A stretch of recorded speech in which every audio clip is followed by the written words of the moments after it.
There we go, buddy. We are live. Live. How you feeling, man? You better? Running Tired, around? man. Rough week. Yeah, You know. yeah. I am. Just Did came you back go? from the city. Oh, it's So a we had an mess. appointment out there. United Nations was a disaster. Yeah, man. So, yeah, man. We got the Haitians and the Nigerians, and everybody was going wild in the street. So I was just like, I gotta get out. My son was like, Dad, I'm hungry. I'm like, listen, we eat in Queens. I'm out. I ain't eating out here. We out of here. So Yeah. I was coming home Tuesday morning after the first overnight. Yo, it was bananas. Like, just a brother we haven't seen in a while, Mr. Nicholas Carabello. Salute, we see you. And it was a mess. It was a mess. And then today I already knew what I was in for, and I was like, I'm not going this way. I'm going the other way. I went to the west side. Yeah. So I hit the ways they were like sending me, and I'm like, why are they putting me on this? And I figured it out because I was like, yo, it's right there. I'm like 2 minutes away. Nope. Listen to Waze. Waze knows. Sam No Graham, what up? What up? Mr. I'm not gonna say his government. Chino, what's up, brother? Chino. How you doing? Chino. Yeah. Speaking of which, check out Chino's work. KC Customs for you. Let's do it. Gotta get it. Got to get it. So wait, let me cut this off. So come to Brooklyn, Sam. Anytime, you're welcome. Saturday night, need a team to play. I watched up. So and Sam, I'm not gonna blow it up, but after this is over, stay on so that we can have a conversation.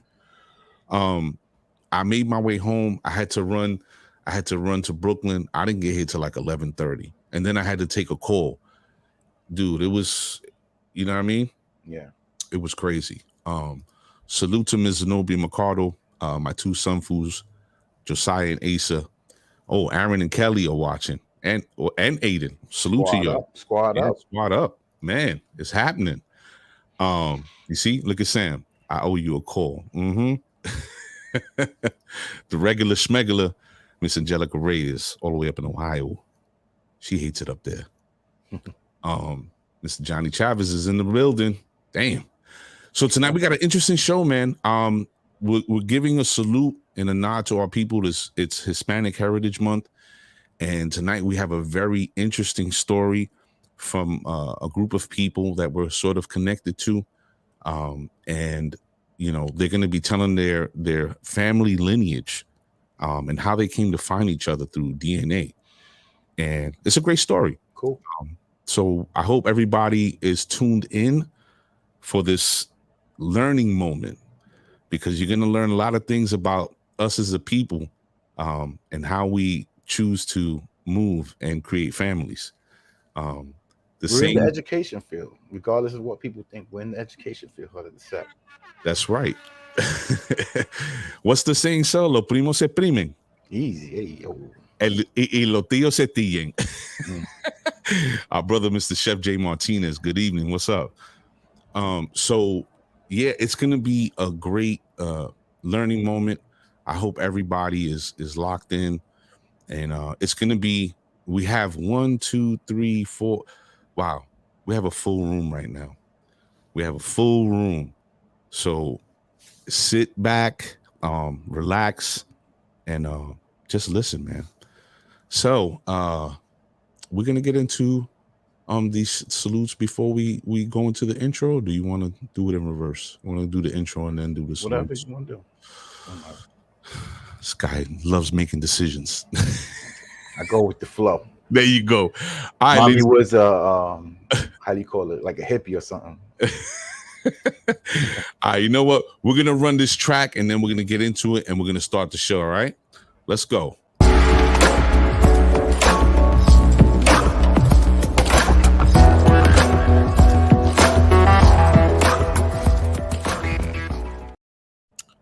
Good evening, everybody. Welcome to the show. I'm your host, Mr. A. Sally Sasson in the building. Está cansado este tipo. And this is the set 6145. Tonight, the set welcomes the Estrella family. And the family is here to give you a bit of their history and backstory and makeup. So, man, this is pretty deep. It's pretty deep, and I hope everybody is ready to pay attention because this story goes everywhere. Salute to my baby girl all the way down to Florida. Hope you're feeling well, being safe. Salute to my guy Alonzo. All right. So Sal, I think you're gonna take the lead on this one. I'm gonna share this picture because Sunset Park, Coney Island, suffered a great loss. Somebody who a lot of people loved and respected above everything. So I'm gonna share this. You take the lead on this, Sal. Yes, sir. Eddie Leon. He Coney Island, the Leon family, I remember years ago I met someone at the club and I was like, "Do you know the Leon?" She was like, Who's from Coney Island don't know the Leon family? A well-respected family out there, put in work, man. They it was a bad loss for everyone. And but he struggled. He was a shell of himself the last few years. And like when mommy passed, I never forget that day. I fell on my knees when I got home and I said, if she's ready to go, it's time to go. You know what I mean? Right. I don't want her to suffer. And she was gone that night, so I think Eddie, and Gina and the family had their tough times. And, we send our condolences to their family and, and their friends and everybody who Eddie touched. Joe's one of them, Yeah. Eddie made you feel like, he used to make me feel like the president of the United States when he see me in Coney Island. It was like yo, sir. It was just like everything stopped. And, it was like, anybody fuck with you, you don't say nothing. Just come to me. Just let them know. I like, whatever, like always show love, Eddie. So, all right, rest in power. And, definitely a tough loss. Yeah. Condolences to the entire family. Getting on in our older age, I know his face and I'm like placing him in different parts of time, but play with the Coney Island boys and the Muggers. Yeah. Mm-hmm. Yeah. But it's sad, man. Condolences to the whole family and all his friends. It's getting, the realization of getting old and, our mortality is becoming more and more real every day. But, man. Yeah, it seems like we do this way too much on this show, on this podcast. It's always like RIP. I mean, forget celebrities, like people that we know and have touched, Yeah. Speaking of celebrities, this is another one. And it's amazing because we were just talking about this maybe a few weeks ago.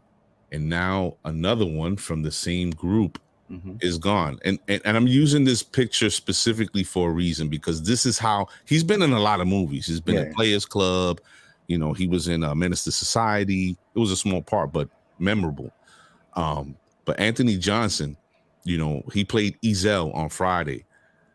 He just passed away. And it's funny because they don't really speak on what was the cause or whatever, but it's a loss, man. It's definitely a loss. I think his wife's saying like they're broke too, like they need help with the funerals and everything. Like it's funny you say that. I saw a post earlier today saying that they're running a GoFundMe that they need $20K, and I'm like, what? Yeah. Where's Ice Cube at? I'm sure he'll take care of that. I'm sure. Yeah, they'll take care of it. This shouldn't even be an ask. Like somebody should be on the phone and be like, hey, listen, like, what's going on? Where do you want to have it? You know what I mean? Yeah. But that's sad, man. Part of our not childhood, our young adult days. Mm-hmm. Yeah. Salute to Tasty Dom in the building. So yeah, man. So tonight we got the Estrella family. Let me run this banner real quick. They're going to be giving you their backstory of not only discovering each other, but I think there's a little chinche going on. Plot twist. Yeah, a little plot twist with one of the members that they found. And I think it opened up a can of worms, not in a bad way, but like, oh my God, didn't know that type deal. So, but we also have another guest from the family that's revisiting. If everybody's been following the show, Mr. Gerald Lopez is here tonight to share his extensive knowledge about the area. And man, listen, I don't even know like how this is going to happen, but just understand we got a lot of people in the room tonight, and we're going to do the best to manage all the not only the personalities, but we're also going to try to manage the conversation as best as possible, because there's a lot of meat on the bone, if you would. So I hope everybody is ready. Right now, we're going to start bringing everybody in one by one. They'll introduce themselves until we fill up the room, and then we'll start the conversation. Appreciate you, Jay. Appreciate you. Oh, what? He's complimenting the beard? My beard ain't weird like Clyde. Yo, Jay, don't let it fool you. He got the pintura in the crib. Like, nah, I don't actually. I don't think I know. I don't. I wish I did. I would cover these damn patches I be getting over here. All right, so I'm gonna start. No problem, Gerald. I'm gonna start bringing everybody into the room one by one. Gerald has to go do. Gerald is known. I don't know if everybody remembers, but Gerald Lopez is known for being on the show and then handling his baby, and then going to cook something and then coming back. All right, let's continue the conversation. So Gerald's gonna step away. He'll come right back, and when he does, we'll bring him in. But let's start with the person that we're connected to, who made all this happen. If you've been following the set since its inception, this gentleman was on the birthing show of the set. He was on the first episode alongside of Dennis Bruno and Danette Chavis. And we were talking about racism in America, and he brought the historical aspect of that subject. So the set welcomes our brother, Mr. Joseph Estrella. Hey, how you guys doing? On the show. Hey, what's going on, brother? My mother's over here being nosy. She's gonna want to get on. She likes to like. I'll get her on so you can see her face. She's the matriarch of the family. Yeah, the mother. I'm thankful for you guys having us on the show. You know, especially during this Hispanic Heritage Month. I thought it would be a good idea to share what we discovered, and hopefully this will open up the doors to some of the audience to try to do the same. It's been a wonderful experience of learning about a heritage that was in the past, and bringing that past, that history to the present. It has been a great experience for all of us.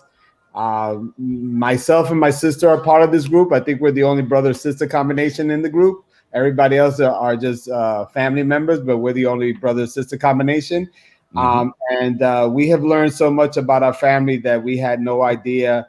We kind of started this after my dad passed away, because he was really into the genealogy of the family. He was the one who kept the history of the family kind of going. So when he passed away, we all, me and my sister, decided to start doing this DNA tracing and these and looking through archives. And this is really, today's going to be a little excerpt of how we got to know these new family members that we had no idea that were related to us like 7 different ways to Christmas, and we had no idea who they were. And we're all learning about each other now. So that's going to be basically our story today. Joe, are you working with Saddle Bomb? With the clock? The Saddle Bomb and the clock. Say hi, honey. Say hi to the camera right back there. All right. Speaking of La Hermana, it's only right that we bring her in first. So the set welcomes, dude, you're supposed to turn that off, man. Come on. Sorry. Come on. All right. You're going to sit at the little table. The set welcomes Miss Ingrid Estrella Chin. Hi, guys. Ingrid, good evening. Good evening. You ready to share tonight? Sure. Awesome. I'm gonna add this asterisk, and I want you, Sally, to pay attention when Ingrid does start to speak and give her sort of background. Her and Joe sound exactly they sound exactly like each other.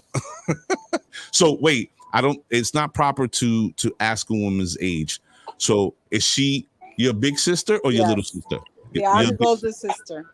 Mira, apóntate bien, Joseph. Apóntate bien. I'm the youngest out of 10, so I'm all the way on the bottom. Everybody, I have 9 siblings that are older than I am, so I'm the baby of the family. Wow. All right. We're gonna continue with bringing our guest in. Daisy, you didn't add your last name, so I'm gonna introduce you as such. Okay. This is another cousin of the family. Oh, there's a baby in the room. I'm sure that's Gerald. The set welcomes Miss Daisy. Hi guys. Good evening.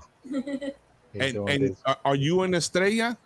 I'm not an Estrella yet. You got the ring? I'm looking for that connection. Oh, okay. Okay. Wonderful. Mic drop. Yeah, for real. All right. Let's keep it moving. Now we're gonna bring in Miss Elisette. I hope I pronounced that correctly. Elisette Estrella. Hi, hello. Everybody. Nice Good to evening. Good Hi, evening. Hey, Joe. Hi, Good evening. It's funny. Everybody's saying hello. They just saw each other like last Saturday. Yeah. Oh, Joseph, well, on that note, salute to your daughter and her becoming a dual citizen, man. I think that's Thank you. Definitely. So now another cousin. He's not paying attention, so I'm just going to bring him in the room, Mr. Julian Nunez. Of course, I'm right here. Good evening. Good evening. He's gaming at the same time. Yeah, right. Go left. He's hiding. Julian, just so everybody is aware, has an order of slides that he's going to present tonight and share this information and sort of giving everybody a visual of their family on paper. It's pretty intense. So I hope everybody can appreciate that. And last but not least, the stamped historian himself. This gentleman was on our show, man, and he gave us like such a lesson, and we probably could have stayed on with him for like 3 hours or 4 hours more. But the set welcomes Mr. Gerald Lopez. Gerald, good evening. He has his microphone muted again. There you go. Not anymore. Fast learner. Yeah. We're good. How you doing tonight? Pretty good. Feeling like the waves. All right. So before we move forward, I just want to know who has a baby in the room. Miss Ingrid. Ingrid does. Oh, okay. And grandson, Nieto. All right, good. Beautiful. All right. Got to flash the Estrella bunch now. Yeah. For real. So everybody who's in the room that's watching, this is the Estrella family. Incidentally, after the passing of Joseph's father, who, as he said, was the matriarch and kept the family history, it's to my understanding that Joseph and Ingrid, if I'm wrong, please correct me, you guys jumped in head first and started drumming up to see where you can find your relatives, correct? Yes. Okay. So they also, I believe it was this past summer or last summer, took a trip to DR to also sort of explore and meet face to face with people that were directly related to you guys, right? Yes. Wow. Joseph and Ingrid. So you guys sort of drumming up this idea of finding relatives. What was your first idea? How we're going to do this? Well, I had taken the 23andMe DNA test while my dad was still alive. My dad passed away. He had Alzheimer's or dementia. So by then he wasn't with us too much. And from that DNA, you get something called, and Gerald will speak to it, something called the admixture, which tells you how much percentage of what ethnicity are you made of. So it gives you 100%, and then it breaks it down into certain ethnic groups and the percentage of those ethnic groups you're from. So that kind of started us because as you can tell by the color of my skin, I was surprised that I ended up being 55% European. I was like, 55% European? Who would have thunk this? You know what I'm saying? So, and I ended up being like 35% Sub-Saharan African. I thought that percentage would be a little different. And I'm going to let Gerald, Gerald's the geneticist part of our team. I'll let him get into the genes part of it more. But myself, on this panel, myself, Ingrid, and Elisette, all stem from a branch that broke away from the main trunk of the Estrella tree that came from the Santiago area of Dominican Republic. So us three, we represent a different branch. And what's so amazing is that it's the same tree, but now we started to see that one group, the branch that branched off, became more sub-Saharan African over time, and the branch that remained in Santiago remained more European dominant. And when we went back to the DR and went to visit these people, you could just see it. They were, like 5'4" white people walking around, what you would think would be white, and what most of us in New York are. So like Dom. Yeah. Yeah. What most of us are accustomed to seeing Dominicans, these people didn't look anything like them. You were like, you're Dominican? Like, our stereotype of what a Dominican is the furthest thing these people look like. So that was one of the amazing discoveries that we were finding in this process, is that our branch, although it comes from the same tree, diverged and mixed differently. And thus our DNA DNA admixture is a little different than our original, I guess, trunk of the tree. Wow.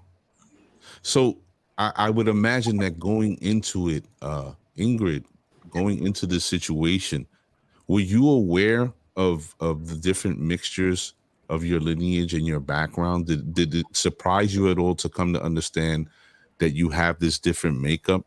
Because I know a lot of people, like, us, we have a very basic understanding of who we are. My dad is this, my mom is that, therefore I am this, right?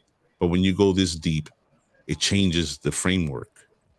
So were you surprised by what you found? I don't think we were surprised, because we know that, within our family, there's some of us that are, fair skinned but have curly hair. There's some of us that are like Joe, dark skinned. There's some of us that are, we have family members that are very fair with blue eyes or green eyes. So we kind of knew that that there was that kind of mixture in our family, but we just learned specifically how the mixtures got there by learning, like Joe said, that the Estrella tree from Santiago branched off to the Estrella tree, a branch of Salcedo, where our family's from, and then they mixed with the mulatas, and then they got all of us. So that's what we learned firsthand by going to DR and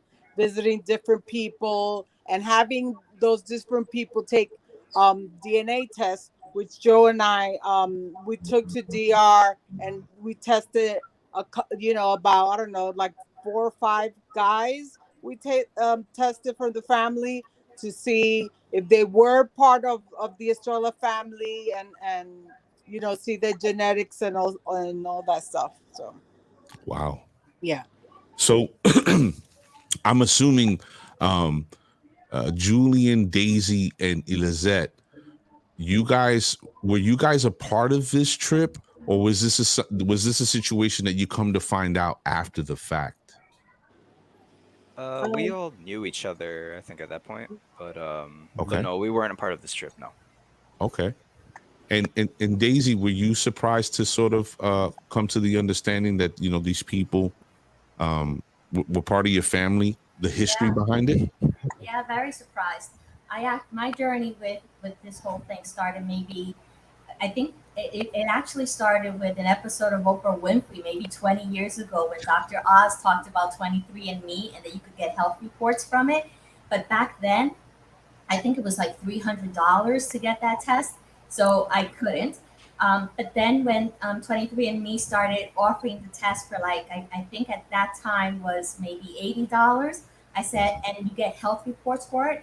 That was what was interested me in getting the test done. So I tested myself and my husband maybe about 10 years ago. And when you test, they give you, like Joe said, your ethnicity breakdown, all the matches that you have, genetically matching.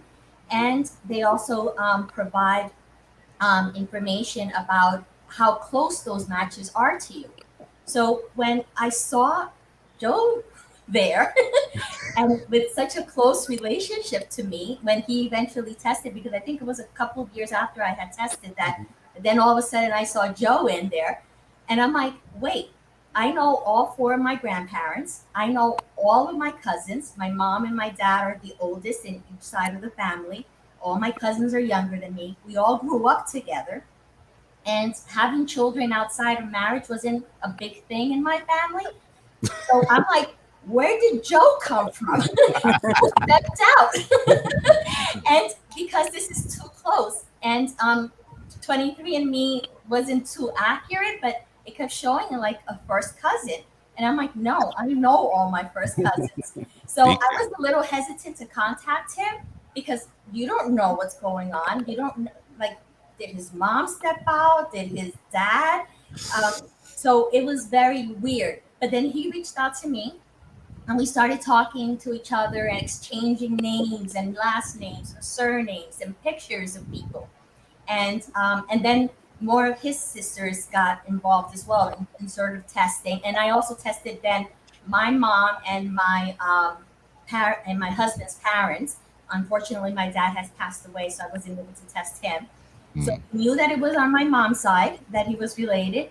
But it took us a few years to figure it out. And I think from our last meeting, it was Ingrid who figured it out. I thought it was Joe, but it was Ingrid. Yeah. It's interesting, Daisy, that you say about the health reports, because we had my son was born with seizures, and his mother doesn't know the father, basically. So that's something that we might look into, I guess. Maybe that's something that we could try to find out. Yeah, the health reports are, it has a wealth of information, and I actually did my test before they sort of stopped the health reports for a while.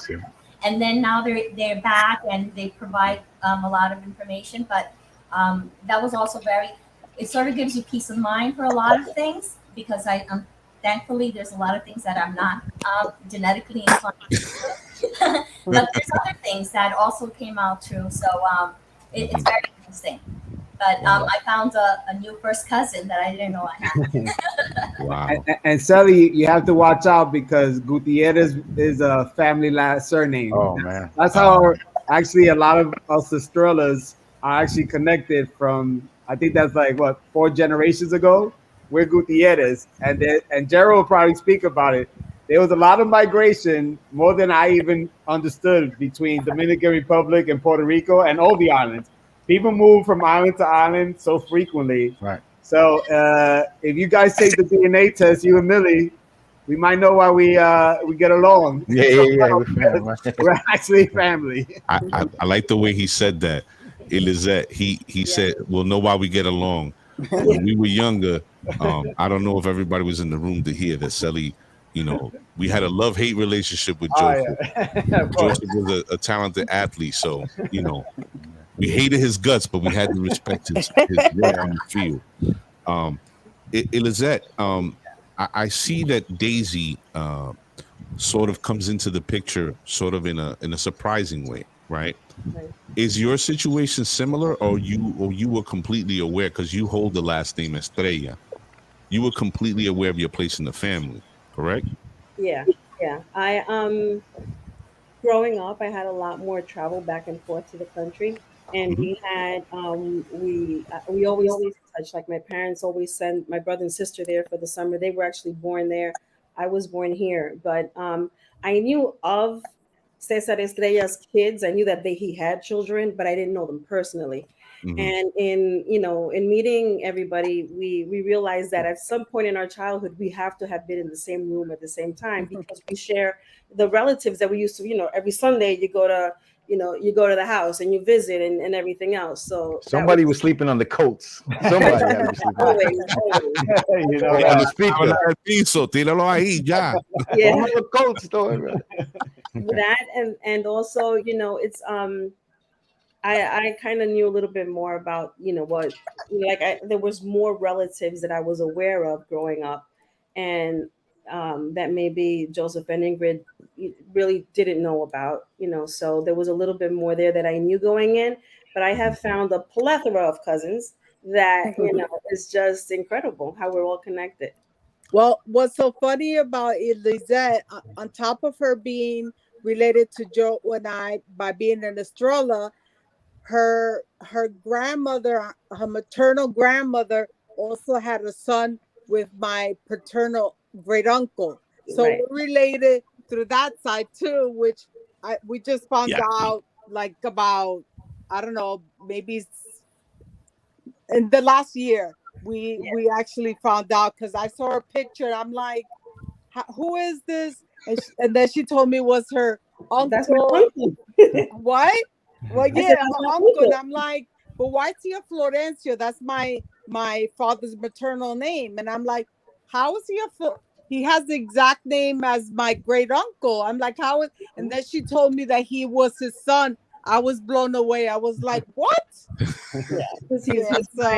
He's my mom's half brother. Yeah, he's her mom's half brother. So that was like, I never in my life heard of that. I don't think even my father ever mentioned that, that he had that son. I thought he only had the 3 sons by his marriage, only to find out that he had this older son with her grandmother. It was like, wow. And that's only the tip of the iceberg. Oh my goodness. Yeah. Now that we're diving into it, everybody, I want to point to Julian because Julian holds the name Nunez, correct? Yes. So, Julian, why don't you explain sort of how you come to be in this whole situation here? And not for nothing, Ingrid, you're giving me baby fever. Okay, so my connection to the family is pretty distant. I'd say I'm within the 8th cousin range with Joseph and Ingrid, but I am related to the Estrella family from Santiago, through my grandfather's family, my paternal grandfather's family. Wow. Yeah. Do you want me to show the slides now or later? Hold on. We're gonna get to that part. Okay. So yes, my grandfather, his name was Juan Virgilio Nunez, and his mother was Maria Justiniana Nunez Payan, and her mother was Juliana Payan Alonso, and her parents were both related to the Estrella family, with her father being Jose Payan Estrella, and her mother was related more distantly to the Estrella family. So it's a very distant connection. This is going back to the 1700s. Not something that I would meet up with Joseph's family like on the weekends or anything like that. But yes, we did manage to connect through DNA. Wow. Joseph sent me a message. I gave him the backgrounds on the historical aspect of the family, and he was like, "This kid doesn't know what he's talking about. He's saying random stuff, nonsense." Interject. Hold on a second. Hold on, Shelly. Do you get the feeling that like Joe finds this connection, reaches out to Julian, and Julian's at home banging away in his keyboard, like expecting the call? Yeah, I was waiting for you. Yo, listen, giving him let me send you this file right now. I have about 4 delusional. You're delusional. I told Julian the problem was that Julian has so much information. Listen, I come from Dominican heritage, and I don't trust a Dominican as far as I can throw them. So I always think they're scheming about something. They're trying to get you for some kind of money. Eventually, he's going to hit me for some money because he sent me a list that I was like, first of all, who are these people? I had no idea of any of this stuff. So I was like, nah, this guy's just scheming me. That's the New Yorker main. I was like, he's trying to run a game on me. I was like, nah. And then later on, I think when Daisy got involved, I told them about this guy, Julian. She goes, yeah, I know Julian because Daisy and Julian are closer related than Julian is to me, and they'll tell you how. And then I was like, wait a minute, so you mean that guy's actually legit? I kind of thought some guy that was kind of scheming on us. I was waiting for him to ask my cash out. Dude, he's a Hispano. He's not Nigerian. He's not trying to get in your pockets. Well, listen, Dominicans are worse than Nigerians ever been in my life. So not me. Sally, I don't think that's our approach to scheming, right? I don't think we're like tech schemers. I think we're like more like, I got this place to sell you over here or whatever, something like that, or something came up. Yeah, Man, I gotta leave over here. They're like, yo, yeah. show me some money. So I want to bring Mr. Gerald Lopez into the room. Gerald, if you could you give like a snapshot of how the people of this time, and I know Julian is also going to touch upon this, but sort of give a framework of what it was like for people living on the island at this time, and how these sort of interfamily marriages, well, I know how they happen because we see. Yeah, exactly. But Joseph also alluded to he didn't understand how people were traveling back and forth from DR to Puerto Rico, and I know why. It makes perfect sense. But can you sort of like give the audience an understanding of how these situations come to be, specifically for his family? Well, so I mean, I would definitely have to first start with the natives, right? So when you talk about the natives already, there was already movement, right? Because you had the first people who were in the island were called the Guatanabane, right? Or what? And also known as the Siboney. And these people were, according to most theories now, they were quote unquote archaic because they didn't really mess around with yucca. They were not agriculturists, they were hunter gatherers for the most part at the time. So then you had these people come in from the Venezuela and coastal South America area, which are what we call Tainos. And when you populate the island, right, what starts to happen is you start to have all these different factions of different mixes of Arawaks and pre-Arawak inhabitants. So you start to have different caciques and different peoples. So in the area where the Estrellas are from, in Canabacoa, as well as in parts of Salcedo now, what you have is a mixture of Tainos and people who were called Ciguayos and Maporijes. And these people were definitely the foundational folks at the time. So when the Spanish start to come in, the Spanish don't come in alone, obviously. They start to come in with people who are part of the Spanish society at the time, right? So you start to see Spaniards coming in with free blacks, also called Morenos Libres or Negros Ojos at the time.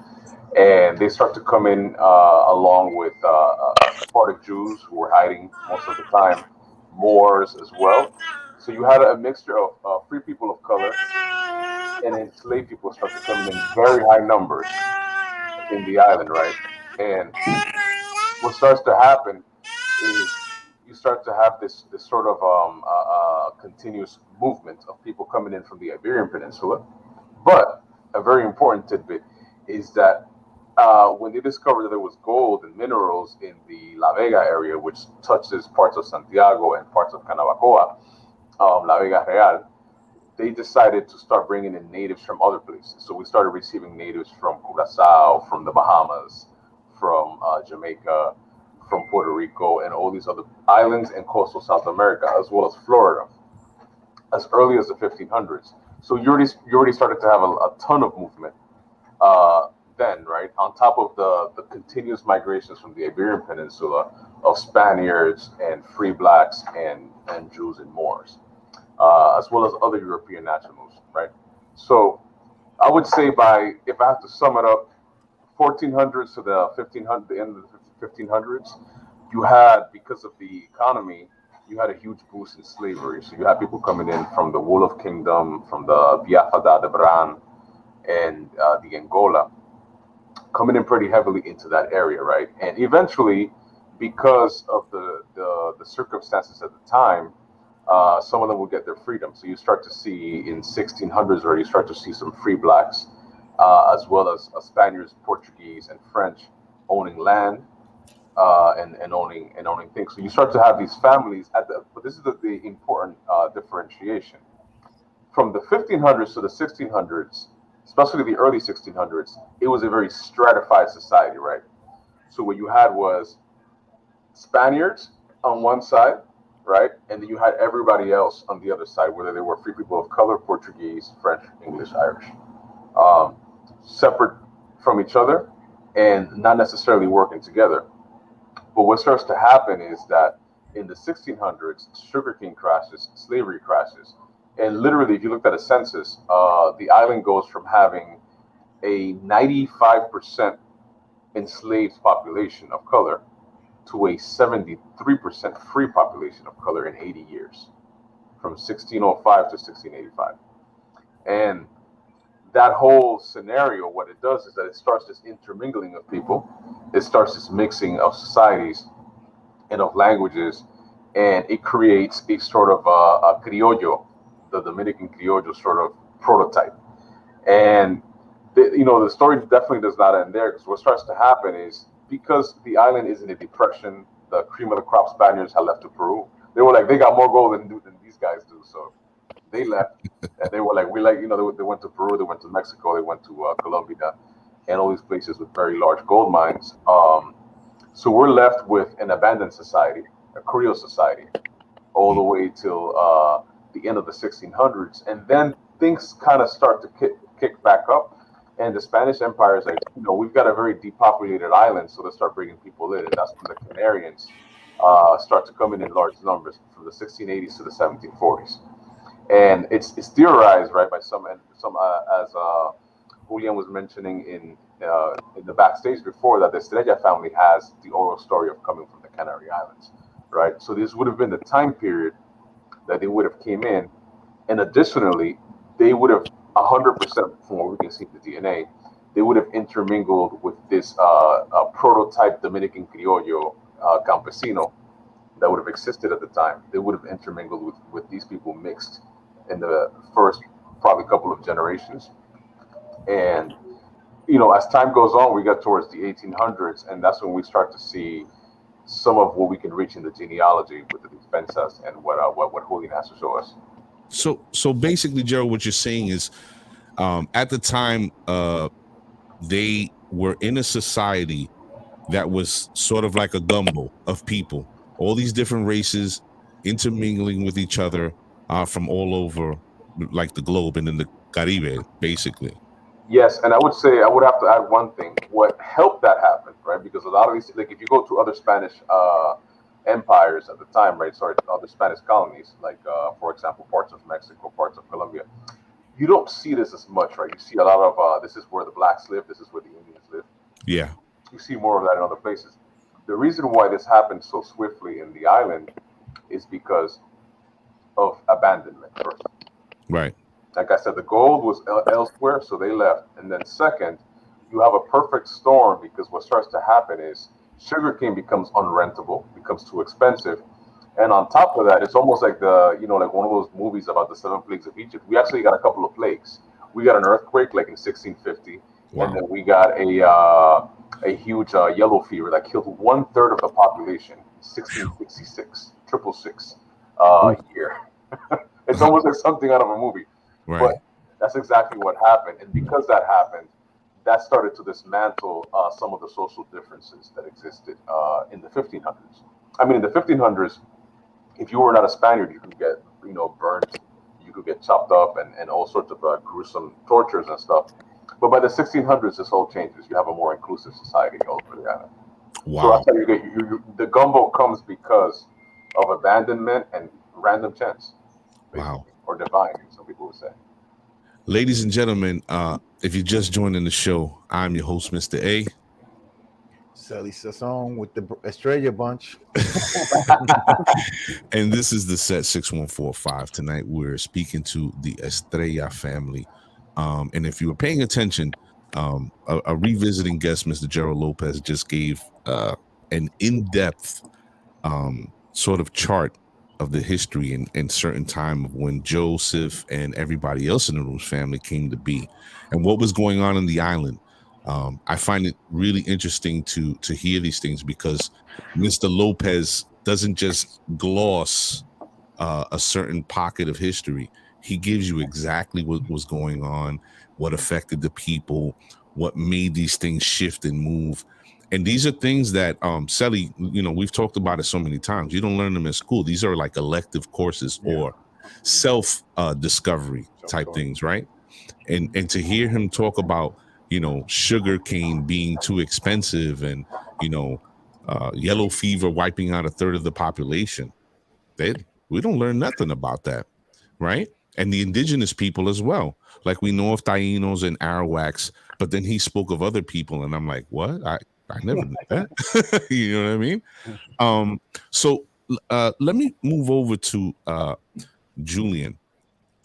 Julian, I know that you had come to Joe with prepared information, and I wish, Sally, I'm sure you probably would have liked to been the fly on the wall when Joe got that call with somebody that probably had a little more information than he's used to sharing with him, and the surprise he must have experienced. Like, wow, this guy's prepared. Like, oh my God. So Julian, why don't you tell the audience a little bit about the slides, and then we'll share it with the audience so that they can take a look at it. Okay. So you want me to present it now, or? Yeah. Okay. 1 second. Sort of let everybody know what they're going to be looking at. Sure. So essentially, I made a short presentation about the Estrella family's genealogical documentation, and also genetic origins that we've been researching for the past few years.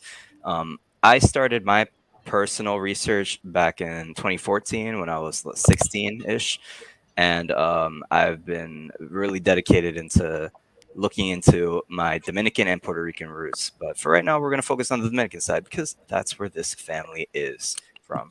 So the family is from Santiago, and the history of Santiago gets a bit messy at times. In 1863, there was a fire started by General Gaspar Polanco during the Dominican Restoration War that essentially burned the whole city to make it useless to the Spanish.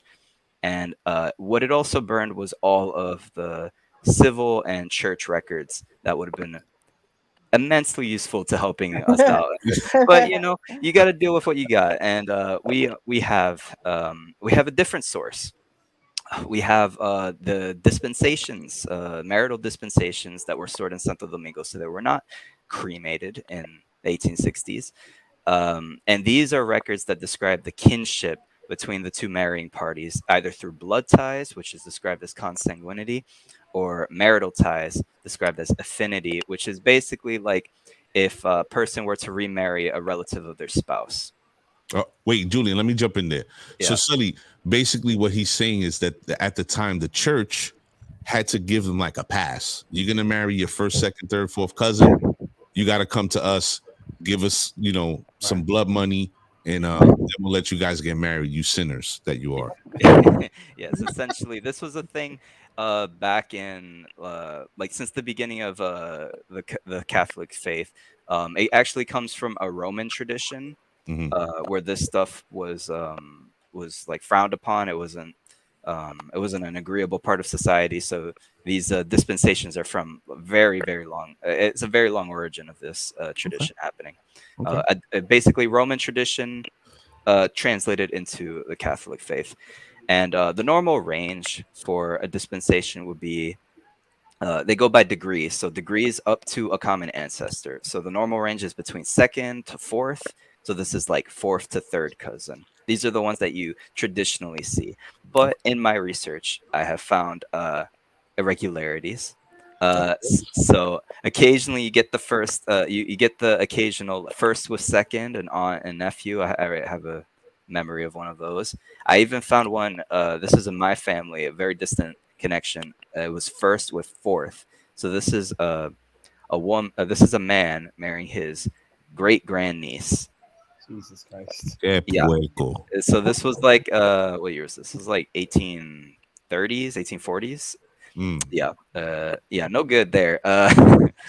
And also my great grandparents, they were both Nunez, and they received the dispensation for 6th degree consanguinity, which is fifth cousins. Even though they were a bit more distant related, is probably they just knew they were related and being very good Catholics. And essentially, these are documented examples of the endogamy going on within Dominican society. And I have a short definition of it. It's endogamy is defined as the custom of marrying with one's own local community. And if you look at DR and you look at the people there and you explore all their roots, you see that this is a tradition that has been going on for a very long time, and even a bit too close to the present, honestly. Sometimes a bit too close to present. Okay, so now I'm going to show some examples of what these dispensations look like. So this is a dispensation on the Estrella family in 1828. They like to make little charts with a family tree, árbol genealógico. So this one is between Fausto Payan and Petronila Estrella through their Estrella connection. So Fausto and Petronila, they were first cousin once removed, and their common ancestors were Juan Estrella and Maria Perez. This is a branch that I'm directly associated with. And then Juan Estrella is the brother of Joseph and Ingrid's branch, and at least that's branch, that whole side of the family. Okay. Julian, can I just stop for a second? Sure. Now, their cousins, are they known cousins or do they not know they're like related?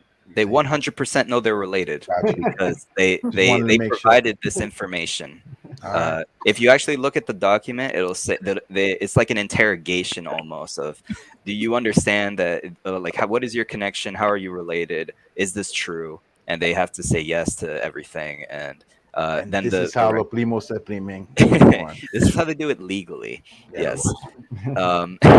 So Petronila's father was Ramon Estrella. His father was Juan Estrella. His father was Juan Estrella. And then Fausto's mother was Francisca Estrella. And his father was Juan Estrella. And that's their connection.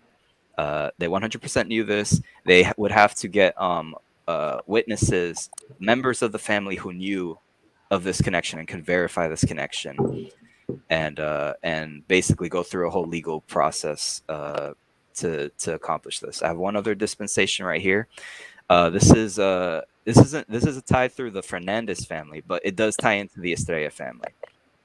So it's between Tomás Fernandez and Victoria Estrella. And Victoria Estrella's parents were Pablo Estrella and Maria Gutierrez. This is Joseph's branch's ancestors on that side. We'll get into that connection later on. But Pablo's parents were Santiago Estrella and Juana Fernandez.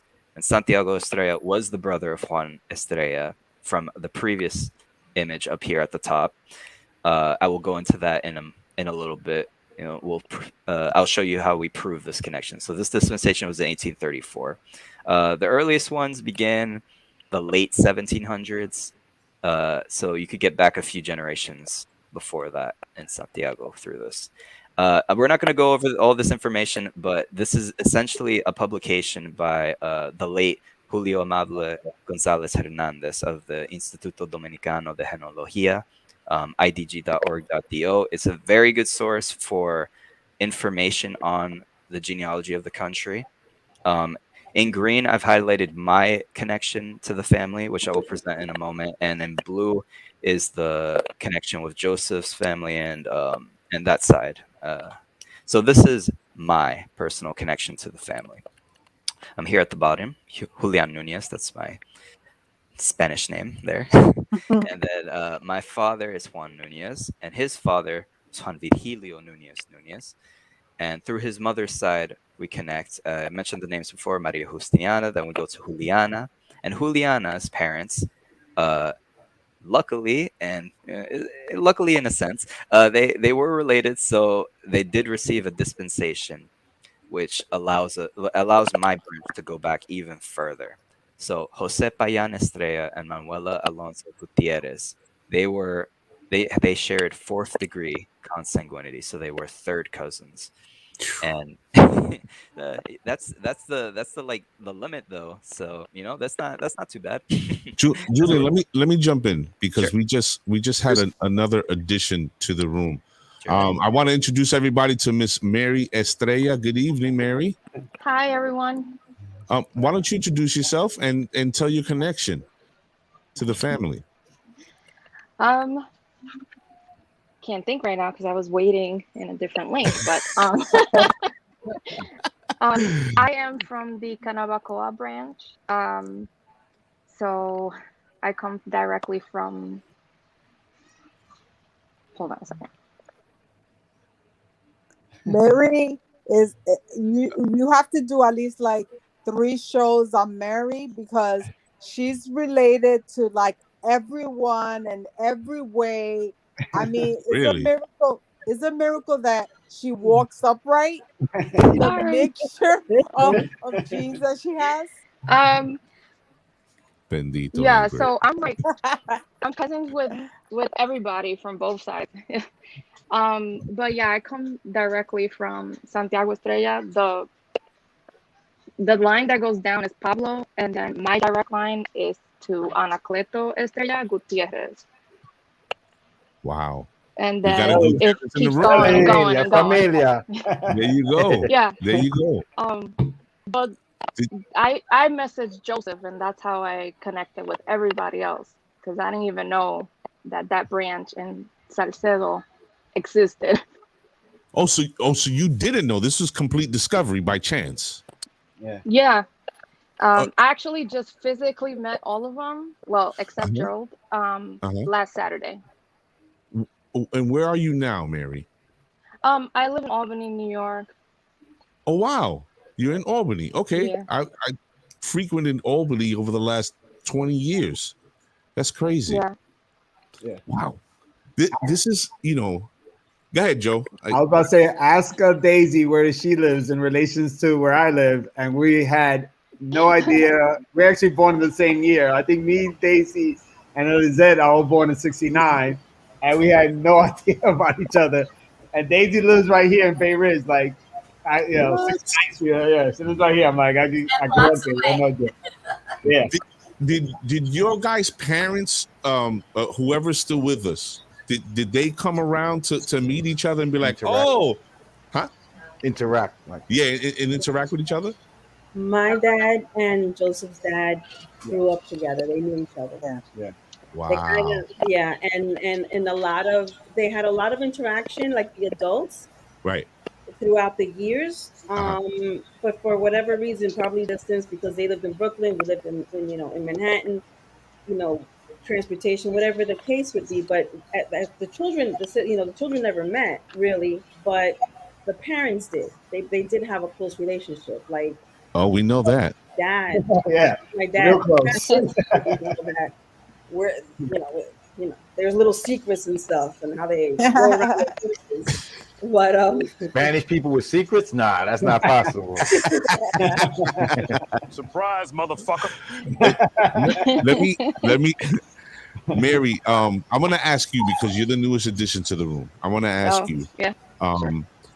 coming to discover this connection and these cousins and new family, right?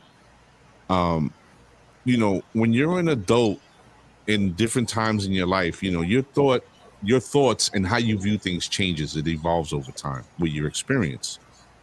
So I guess what I want to ask you, I really want everybody in the room to also speak to it, is, as an adult, how do you feel knowing the history of your family and saying, oh man, my father or my grandfather had a secret kid, or mommy stepped out on abuelo and had, kids with this guy, and it was a secret. Like, does that bother you in any way? Like, how do you view this? Hey, the more family, the merrier. That's how I see it. Okay. I mean, Okay. we all instantly clicked, like we've known each other for years. So Nice. Yeah, I think you should receive your family that way. Has anybody in the room felt sort of like uncomfortable? Not about meeting each other, but about confronting the history, I guess is what I'm saying. I think for I'll let Ingrid talk, but for us, I think in a modern society, to see that first cousins are marrying first cousins is rather strange, especially here in the States. I think in the islands it's not as strange or as we receive it, but we started finding out that there was a lot of primos having a fancy old good time with other primos. I think maybe either Julian or Gerald will lend some background to why there was an economical reason why you married first cousins. It made, when they explain it to you, like, okay, now it kind of makes sense. Because as you asked, most people think all right, if that's a cousin of mine that grew up she raised in Florida, and I was in New York, I had no idea who she was, and we ended up hooking up. You're like, okay, it's not that bad. You didn't know her, but these are people who are living next door to each other, who grew up with each other, and like that's Tia, and you're with your cousins. Like, how do you do that to us? To me and my sister, we're like, what kind of degenerate people are these? I was like, was there nobody else alive that they couldn't marry anybody else in this place? And it seemed like everybody just kept marrying a cousin. It's like there was nobody else to marry besides an Estrella marrying an Estrella. And it kind of blew our mind the way in our Salcedo branch, you kind of seen it. But remember, like I said, our branch ended up taking on a mulatto side and adding DNA, different admixture into it. And then we had different last names where like Mary's side is more Estrella dominant. It's like everybody's an Estrella. Eventually, if you keep looking back, they all kind of related. And the unique thing with Mary and Julian is that they also have a Puerto Rican side. So then they end up connecting through a Puerto Rican branch back to us. And we're like, holy shit, how can these people all be related? We have no idea. So somebody was taking exotic trips to go see the cheese. That's what they was going on. And Joe, you know how we growing up, I mean, I had so many cousins that weren't really cousins though, so they probably didn't believe it. Like, oh, that's my prima. Like, yeah, Titi or whatever. Like, what? But from where? As Julian showed you, as Julian showed you, there's like actual documentation because one of the things that we pride ourselves in as a group is that we go basically on documented records. Because as we were doing all this discovery independently, we were doing it, and now we collectively do it. There's a lot of family lore and there's a lot of family secrets, right? Somebody doesn't want to let you know that they were with their niece or their nephew or cousin, so they kind of don't want to let that out of the bag. And so there's a lot of secrets going on as we're discovering. There's a lot of people that we have come and spoken to that are, you can see that they're trying to hide something. So we kind of like let it go because once you see they become hesitant, we're like, all right, something happened. We're not gonna that's interesting though, because you got to look at it too. Like that opens up a can of worms a lot of times, right? So you're looking into, I want to find out my lineage, my history, this and that, and then you're like, oh, I'm opening up Pandora's box right now, and now other families like, oh, and inheritance. Specifically, I think one of the major problems, on top of some kind of shaming, is inheritance. Because now you're actually entitled to some land that's been there for 5 generations, and now you could come and make a claim on it because technically your family. Right. So that has been what we have found, at least me and my sister. I don't know about everybody else, they can speak about it, is that people, when you say, hey, we want to know our family, we come to test people just to see blah, blah, blah. The first thing they think is like, you're coming to take inheritance. Ellos van a cogerle la finca y la vaca. Nueva York, déjame quieto. No, I got an interesting one. I know somebody whose grandparents were together. The grandfather stepped out on the grandmother. The grandmother was not hearing it.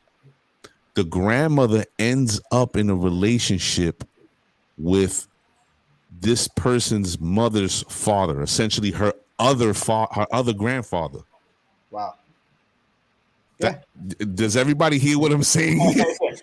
We're not shocked anymore because this is commonplace. This is so common that you're like, now we heard it all. We're like, all right, not shocking. Like, I was like, that's really like, to me, when I understood it, I was like, wait a minute. So you're telling me that Fulana was with? Wow. That's berserk. Yeah, we got a lot of Maury Povich stories to tell on this thingamajig. But if Gerald could speak to the economic basis for this endogamy that kind of happened. I think so. Like at first, what starts to happen, right, is some of this endogamy. You do have, you hear about this endogamy in different cultures, right? You hear about it, and in some of these cultures, these are places with a little bit of land and a lot of people.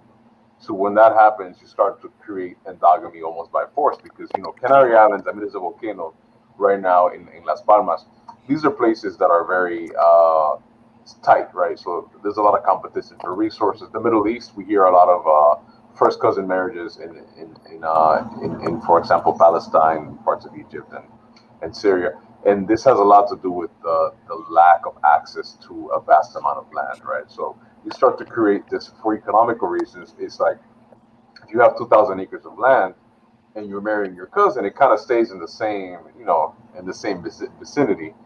And I think what starts to happen is almost like if you do something enough, it becomes habitual to the point where it's kind of fun, or it's kind of like part of like just normal, right? So like Joe said, like it's the type of thing like you got to be careful who tells you you want to drink some coffee, because it might turn to something else.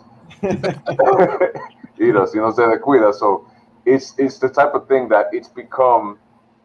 As a matter of fact, I mean, if you ask like the average Dominican in the island, if you ask about them, like about different experiences and adventures and stuff, like especially like when they're younger, between like 15 to like 25, almost everybody's been with a cousin.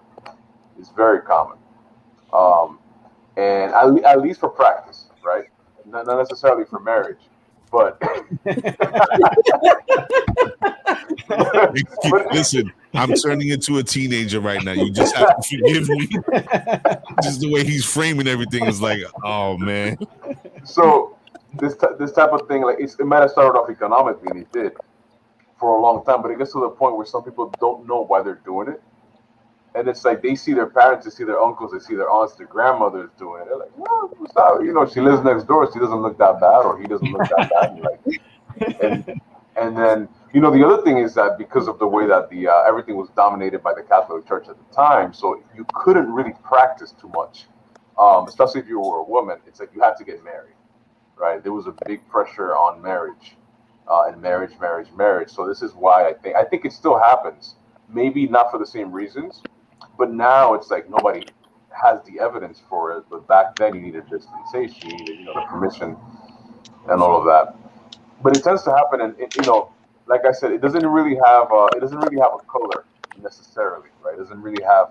It's not certain type of people. It's got a lot to do with the economy of the place, right? And it becomes like, for example, I know families that have been doing it. If you look at the records, you'll see families doing it from like the 1600s or the 1700s to like present. I always thought that was a situation. I'm sorry to cut you off, Gerald. I always thought that was a situation that was kept to royalty. Like royal families wanted to keep the bloodline pure, so they would have that. Remember, also everybody wanted to always be like the queen, be like the king. This is part of Spanish society, and it's like in that emulation, you had. And there's different. The thing is that there's always different reasons. Like for example, I read the biography of a woman from Mali. Totally different sort of like mindset where. In Mali, there's an ethnic group that's a minority ethnic group, and what they do is they always their first marriage, for example, for the man is their first cousin. That's a given. They have to marry their first cousin. Now, after that, they have to marry outside of the cousinship. Now they have to marry with somebody from a different ethnic group. Kind of like spread out the bloodline. But the reason why is because if they don't keep marrying their first cousins, the ethnic group dies. In all the traditions, because they're very small. There's like 300 people. Wow. I like how Gerald talks about premarital sex like it's an athletic event. You gotta practice. For practice, by a show of hands, everybody in the room, who would consider marrying their first cousin? Don't all jump at the same time. No. What about second cousin? No. No cousin. Not knowing. No. Not knowing. No cousin. Yeah. No cousins. No cousins. If you fell in love with somebody and you come to find out that they're a second or third cousin, I'll commit Harry Carey. Well, that's one of the reasons why we did this test. And then when I found out that Daisy lives so close to me and her children are, she's my age, her children are around my kids' age, I'm like, well, listen, this is great that we discover each other because you're really just a hop, skip away. Like our kids could actually interact and have no idea that this is it. But we all, at least I think all of us here, are a byproduct of somebody being a cousin. So my grandfather and my grandmother were second cousins. So I think we all have that kind of somewhere in our close family, not like in the 1700s. We're talking about like in the 1900s. My grandmother and my grandfather were second cousins. Sally, do you think anybody in the room right now, has anybody in the room had a discussion with their parents about this? Yeah. We always knew, Joe and I, that my father had a cousin in the Dominican Republic. Your first cousin is called a primo hermano or prima hermana, which they're basically raised like siblings. Okay. So we were raised with his name was Jose del Carmen. We used to call him Cato. We were. We lost. She was getting to the meat of it. Wi-Fi. Everybody in the room, welcome Arlene. Hi, Arlene. Arlene, how do you pronounce your last name? Cabral. Okay, wonderful. Yo, what are you on 23andMe, Joe, and just keep sending them in? I am on 23andMe. Now we're upside down. And no, it kicked me out. So he's a product, Cato. He's a product of his father and his mother were first cousins. So he's a double Estrella. Okay. And we have, I think Arlene has double Estrellas. Mary has double Estrellas.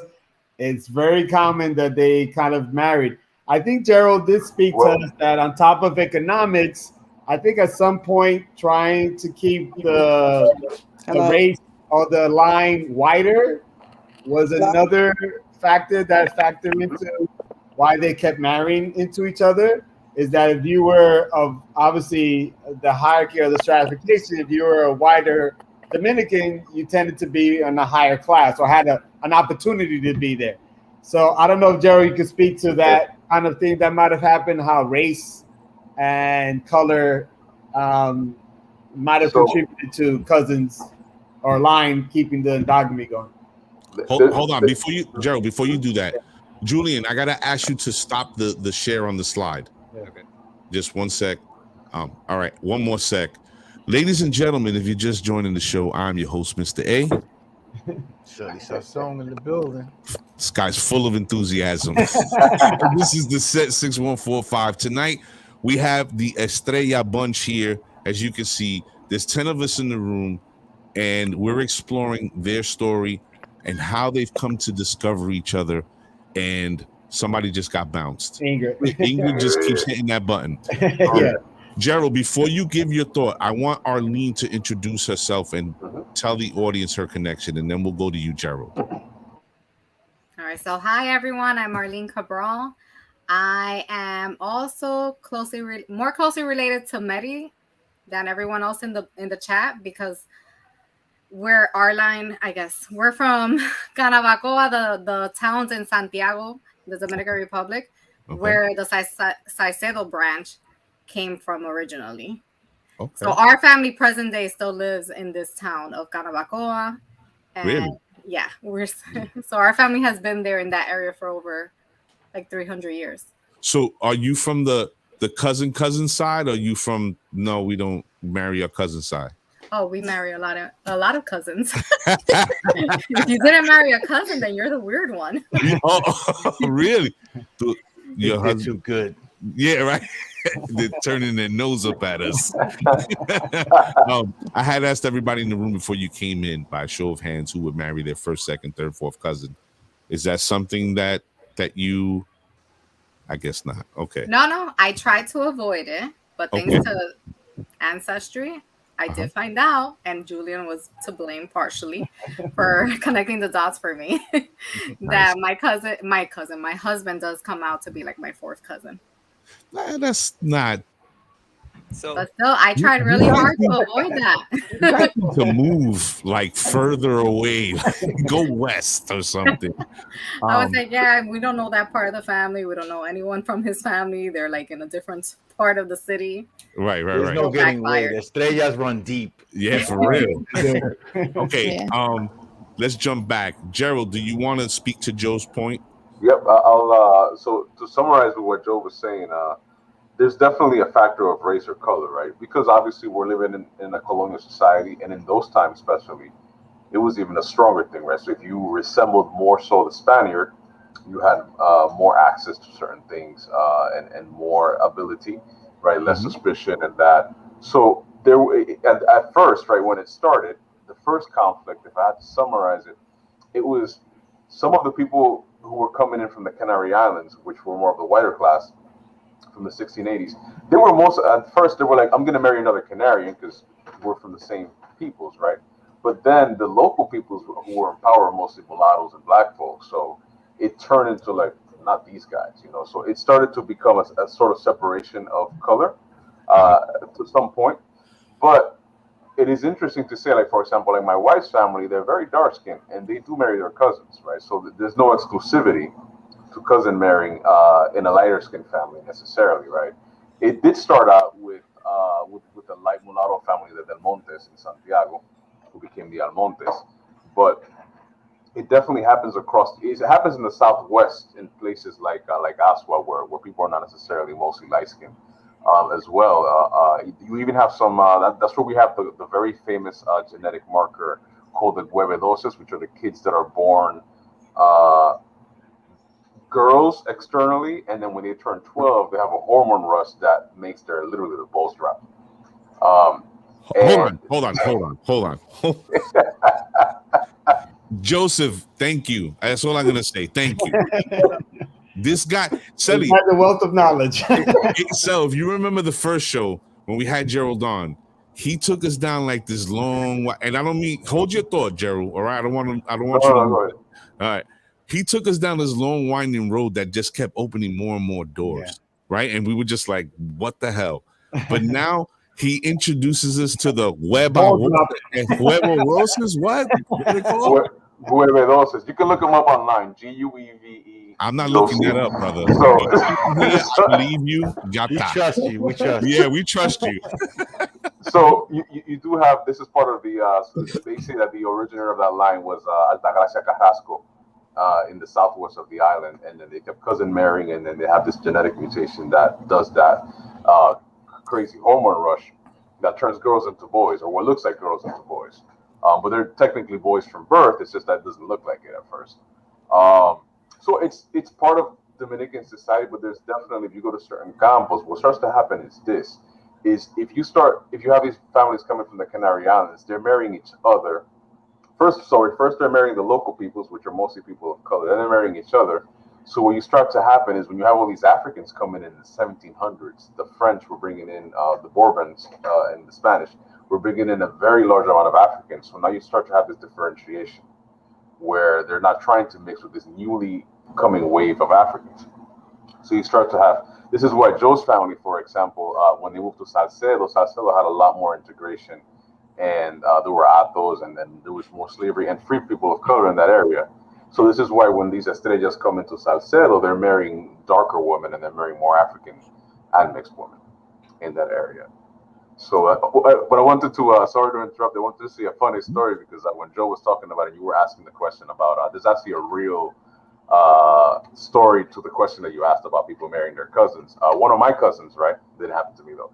One of my cousins, he had his girlfriend for 2 years, right? So one day he goes over her house, you know, like anybody would, for the first time, and he's meeting her grandmother, and he's staring at this picture on the wall, and he's like having all these like deja vu flashbacks of this painting. He's like, I've seen this before. I know I've seen this. And then he asked the grandmother, he's like, who's that in that picture? And she's like, that's so and so. He's like, that sounds familiar. So she says to him, wait, ¿de quién tú eres? Whose son are you?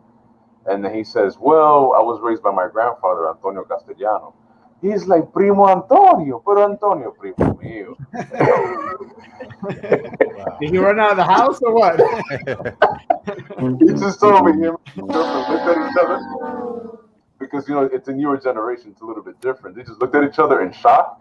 And the grandmother, this is the difference in behavior. The grandmother was like, pero ya ustedes se conocen, eso no es nada, you know? So she was encouraging it, but they were like,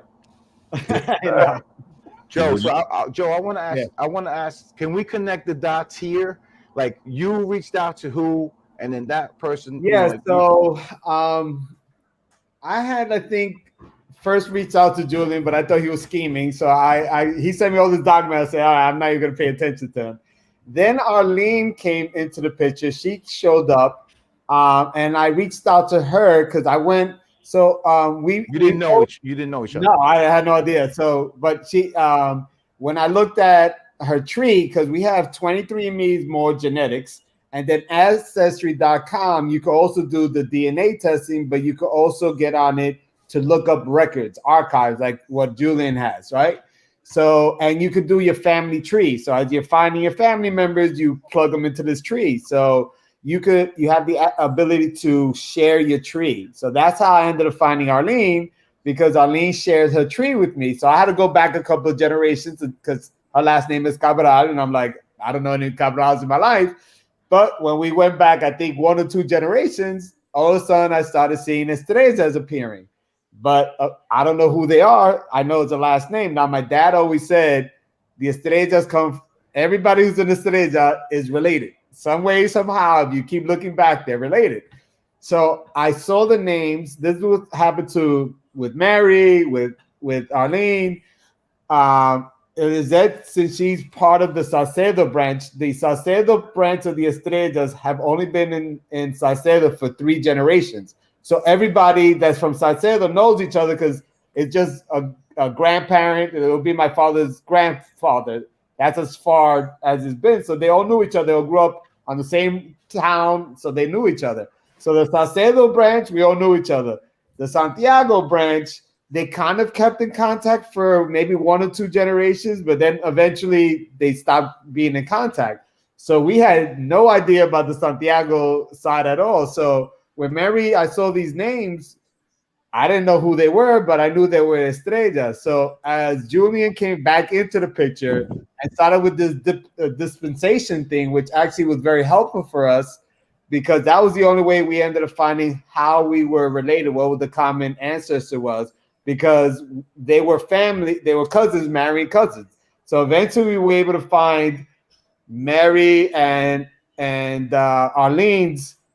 So my branch, Arlene's and Mary branch come from 3 brothers that Gutierrez Estrella line. That's how, so they all Estrella Gutierrez, and so am I.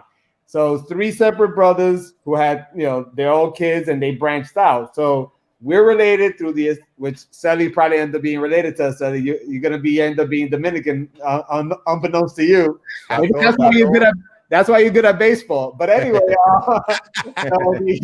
the Estrella Gutierrez had 3 brothers. I think they had more than 3 brothers, but the 3 brothers are how Mary, Arlene, and myself are related. But those Estrella Gutierrez were from Santiago.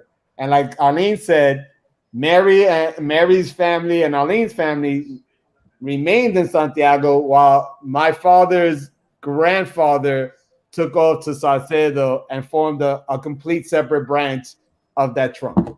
He was like, I got to get away from these cousins. So it might have been like Mary and Julian, you guys were kind of knew each other, or that the same thing? Well, nobody knew anybody. We have an interesting connection, me and Arlene. So her husband is actually my second cousin. He's a Nunez as well, from the same place. Wow. Yes, and we had no idea. I didn't know. I don't know that side of the family, so Julian, who are like in this panel here? Did you know any of them, or it was just like, Joseph's phone call? No, I didn't know anybody here. Wow, that's crazy, isn't it? Yeah, and the funny thing is, again, everybody's in proximity. Yep. Like you guys aren't, Mary. Oh, I'm sorry, Maddie's in Albany, but at the very least, you know what I'm saying, she's in New York. Mm-hmm. Whereas almost everybody else in the room, and correct me if I'm wrong, you guys are all within a stone's throw of each other, right? I live in East Harlem. You live East Harlem. Gerald, you're in Jersey? Jersey City. And then Arlene, you're in? I grew up in Uptown Manhattan, but I live in the Bronx now. And Elisette, you're in? I currently live in Teaneck, New Jersey, but I grew up in Washington Heights. And Daisy's in Bay Ridge, right? I got here when I got married 25 years ago, but I originally from Little Italy. That's where my parents came to live, in Little Italy. and then we went to DR for 2 years, and then we lived in the Bronx, and then Borough Park during my BP. college years, and then when I got married, Bay Ridge. So I've been here 25 years. Yeah. So, and it's funny because I think once Joseph and I were comparing the different years, and in different years we were like in similar neighborhoods or close by neighborhoods. It was Right. very funny. Yeah. Wow. So Oh, and by the way, I just want to say I'm also related to Julian, Mary, and Elizette. okay. We also match. And with Gerald, I match his wife, which is very Really? Gerald, you say you didn't marry your cousin. You liar. So I feel like if you throw a stone at a Dominican, you're gonna match to them if they test, you know. And it's very true what they had said about this endogamy and this close island. It happens a lot where the branches sort of collapse as you go further down. That happens everywhere, but in DR, it definitely happens much more. You Where don't you say. end up with a pair of relatives that are on different branches, your great great great grandparents. So I have like a set of great great great grandparents that are on different branches, that multiple times my great great grandparents. And so that's also, I like that because that's why we can still find all these people with that shared DNA. It's funny, Sally. Look around the room. You can see the genetic makeup in each one of them. Like when I look at Daisy and I look at Julian, I could see similarities. When I see Elizette, Arlene, and Mary, you could see the mixture of the three. And when you look at Joe and Gerald, you can also see like and with you, because you got the dark skin too. You could cherish Estrella. Yeah, I'm an Estrella somewhere. So what is amazing too is like Hispanic heritage one, right? But look at all these different, varieties we have here. Yeah. I wish we had. I don't know if Julian or maybe Arlene could find some pictures of what an Estrella in Canabacoa looked like. We met. I think what is Ñaño to you? Your Arlene, how's he related to you?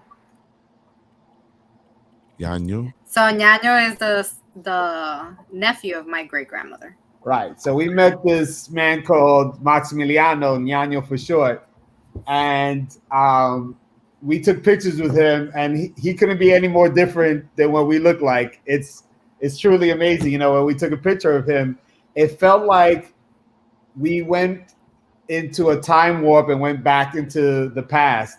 When we looked at him, it was like, wow, this is what the original Estrella line looked like.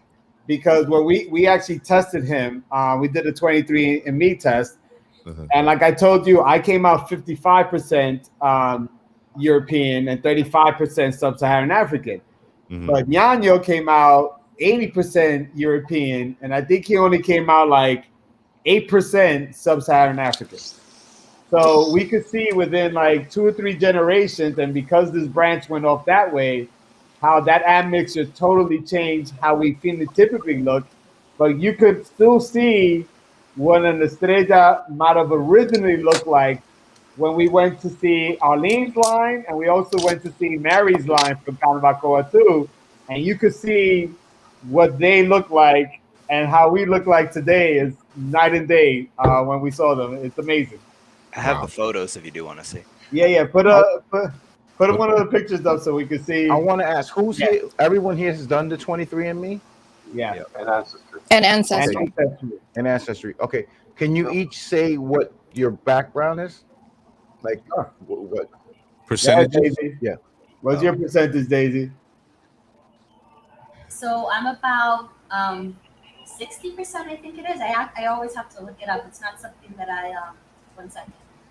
It's about 60% European, Spain, from Portugal and Spain and Portugal, and then the rest of it is sort of Saharan, some different parts of Africa, and a little bit of Native American for the Taino. Enough for taxes?